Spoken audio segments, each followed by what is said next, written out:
Hello friends, Assalamu alaikum. Welcome to Buds to Bloom. இன்னைக்கு நம்ம பார்க்க போறது சூப்பரான புதினா லெமன் ஜூஸ். ஒரு தடவை நீங்க லெமன் ஜூஸ் இந்த மாதிரி போடிங்கனா இந்த டேஸ்ட்ல எப்பவுமே இதே மாதிரி தான் போடுவீங்க. அவ்ளோ டேஸ்டா இருக்கும். வாங்க எப்படி செய்யறதுன்னு பாப்போம். இப்போ தேவையான இன்கிரிடியன்ட் பாப்போம். முதல்ல இதுக்கு நான் 1 ஸ்பூன் அளவு sugar எடுத்துர்க்கேன். நீங்க sugar பொடிக்காட்டி honey கூட எடுத்துக்கலாம். அதுக்கு அப்புறம் ஒரு 10 புதினா இலை எடுத்துர்க்கேன். 10 to 15 கூட எடுத்துக்கோங்க.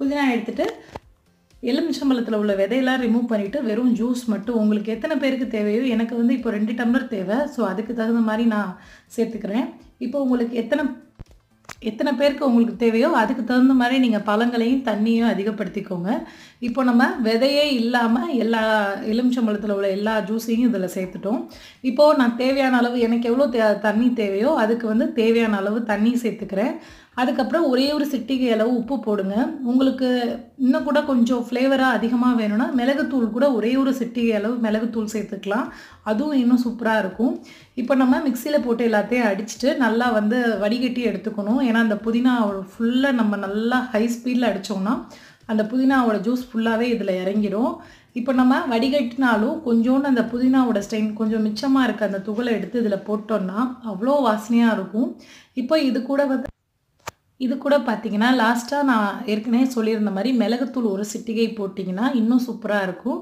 நம்மளோட லெமன் ஜூஸ் சூப்பரா ரெடி ஆயிருச்சு இந்த மாதிரி புதினா இதுல நீங்க தேன் கூட போடிங்கனா இன்னும் சூப்பரா இருக்கும் உங்களுக்கு எல்லாமே ஆப்ஷனல் தான் கட்டாயம் இந்த மாதிரி ஒரு தடவை லெமன் ஜூஸ் போடிங்கனா இனிமே டெய்லியுமே வீட்ல வந்து இது மாதிரி தான் போடுவீங்க இதுல நீங்க சப்ஜா சீட்ஸ் கூட போட்டு சாப்பிடலாம் இன்னும் உங்களுக்கு பாடி ஹீட்ட வந்து நல்லா ரெடியூஸ் பண்ணும் ட்ரை பண்ணிட்டு எப்படி இருந்துச்சுன்னு சொல்லுங்க Thank you